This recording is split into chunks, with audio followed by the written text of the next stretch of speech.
My neighbor, Paul, is the kind of man you wouldn't look at twice in a grocery store. He retired at the age of 54, yet he still drives an aging Subaru Outback with dog hair permanently woven into the fabric of the back seats. His wristwatch is a simple digital piece that cost him $11 at a big box retailer. For a long time, I assumed he was just getting by. But one afternoon, while we were leaning against his fence, I asked him how much he had actually tucked away before he decided to walk away from his career. The number he whispered didn't just surprise me. It made me physically lean back in my chair. I was stunned. I asked him how a regular guy with a modest lifestyle managed to accumulate that kind of wealth. He looked at me and said, "Tom, every meaningful financial decision I've made in the last 30 years came down to a single number: $8,000. If you truly grasp what $8,000 represents at different stages of your life, you will never be broke." At first I laughed. It sounded like a gimmick or some motivational shorthand. But then Paul sat me down and walked me through the mechanics. He showed me how this specific dollar amount appears at every critical financial crossroads. I realized then that while everyone is looking for one weird trick or a complex trading strategy, they are missing the fundamental framework of wealth. My name is Tom, and I achieved financial independence not through brilliance, but by finally listening to people like Paul. What follows is the blueprint built around that $8,000 framework, the real mechanics of how money works in the real world. The foundation, the $8,000 cash buffer. The first lesson Paul taught me was about the poverty premium. Most financial experts tell you to save 3 to 6 months of expenses for an emergency fund. While that is sound advice, it is psychologically paralyzing for most people. If you spend $4,000 a month, your brain hears $24,000 and immediately shuts down. It feels impossible, so you save nothing. Paul's rule was simpler. Forget the percentages and the months. Just get to $8,000 in liquid cash. This isn't money for the stock market or a retirement account. It's cash sitting in a boring, high-yield savings account doing absolutely nothing. Why $8,000? Because $8,000 is the exact point where the tax on being broke disappears. When you have less than that in the bank, life is expensive.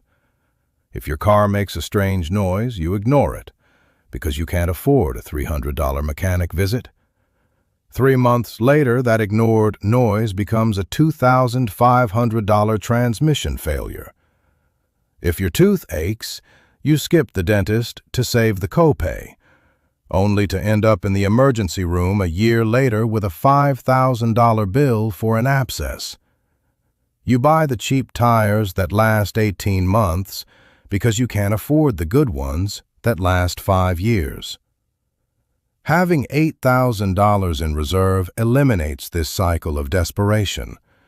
It allows you to make strategic decisions rather than reactive ones. Below $8,000, you are constantly bleeding money to convenience fees, interest, and deferred maintenance. Above $8,000, you have the floor required to actually start building a house. The mobility rule. The $8,000 car ceiling. The second rule is the one that most people, myself included, find the most difficult to swallow. Paul told me, "Do not spend more than $8,000 on a vehicle until your invested assets exceed $100,000. When Paul told me this, I was driving a $32,000 SUV that I was paying off over 6 years. My actual investments at the time were only worth about $11,000. I was literally driving around in 3 times my entire net worth. Paul asked me a simple question. If you swapped those numbers, if you had $32,000 invested and drove an $11,000 car, which version of you would be wealthier in a decade? The math is brutal. The difference between an $8,000 reliable used car and a $30,000 newer model is $22,000. If you take that $22,000 and put it into a broad market index fund, averaging 10% annually, in 20 years, that single decision is worth nearly $150,000. Meanwhile, the $30,000 car and the $8,000 car will both likely be sitting in the same scrapyard in 20 years, both worth exactly zero. The common pushback is that cheap cars are unreliable. However, data from consumer advocacy groups shows that a well-maintained 5 to 8-year-old Toyota or Honda with under 100,000 miles is statistically more reliable than many brand-new luxury vehicles. By buying for $8,000, you let someone else take the massive depreciation hit. You aren't buying a worse life. You are buying a financial weapon that allows your money to compound while everyone else is busy making monthly payments on a depreciating asset. The momentum rule. The $8,000 investment floor. Rule 3 focuses on the speed of your wealth building. Invest a minimum of $8,000 per year. This breaks down to roughly $667 per month. While many people claim they can't find an extra $600 a month, the statistics suggest otherwise. The average car payment in today's market has climbed over $700. People are spending hundreds on subscriptions they don't watch and convenience meals they don't need. This isn't about earning more. It's about redirecting where the money goes. The math behind $8,000 a year is the difference between a dignified retirement and a desperate one. If you invest $8,000 annually for 25 years at a 10% return, you end up with over $580,000. Using the 4% rule, that provides about $23,000 in annual income. Combined with Social Security, that's a livable life. If you only invest $5,000 a year, you end up with significantly less, a number that drops your retirement income below the poverty line. Paul viewed the first $8,000 of annual investment as the most important money you will ever earn. It represents the price of a future.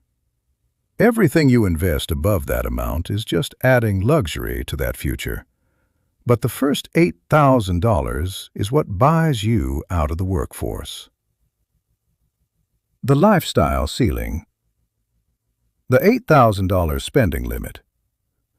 This rule is a warning for high earners. If your monthly spending exceeds $8,000, your retirement math becomes nearly impossible. Most people think about retirement in terms of their salary, but the only number that actually matters is your spending. To sustain a lifestyle that costs $8,000 a month, $96,000 a year, you need roughly $2.4 million in invested assets to retire safely. I once knew a colleague named Marcus, who earned a fantastic salary but spent $9,000 a month on a big house, 2 new cars, and luxury vacations. He wasn't being flashy. He was just living a normal high-income life. But because his spending was so high, he had quietly priced himself out of ever being able to stop working. He would have needed nearly $3 million to maintain that life in retirement, a goal he was nowhere near hitting. Every $1,000 you add to your monthly lifestyle requires an additional $300,000 in your nest egg. When you upgrade your phone plan, get a slightly bigger apartment, or sign up for a premium gym, you aren't just spending $100. You are making a commitment to save hundreds of thousands more just to maintain that standard later in life. Paul kept his spending low not because he was cheap, but because he didn't want to be a slave to a high-maintenance lifestyle. The stress test. The $8,000 gateway. The final rule is the safety valve for any major life change. Before you permanently increase your monthly spending, save $8,000 first at that new spending level. If you want to move into a house that costs $500 more in mortgage payments, don't just sign the papers. Live in your current home for 16 months and move that $500 into a separate account until you reach $8,000. This serves two purposes. It proves you can actually afford the new lifestyle without stressing your budget. It gives you a specific emergency fund for that new expense before you even start. If you can't save that extra money for 16 months, the upgrade will eventually break you. I used this rule when I wanted to lease a new car. After 3 months of trying to bank the lease payment, I realized it made my life feel fragile. I stayed with my old car, and that decision alone saved my retirement plan. Paul is 61 now. He still wears that $11 watch, but he spends his months traveling the world with his wife, hiking in remote mountains, and enjoying a life free from the Monday morning requirement. He told me that wealthy people don't use complicated systems. They use simple ones that they never, ever violate. The $8,000 framework is that system. It is the buffer that stops you from losing, the ceiling that protects your growth, the floor that ensures your future, the limit that prevents lifestyle creep, and the test that keeps you from making mistakes. It's one number, but if you respect it, it will change your life.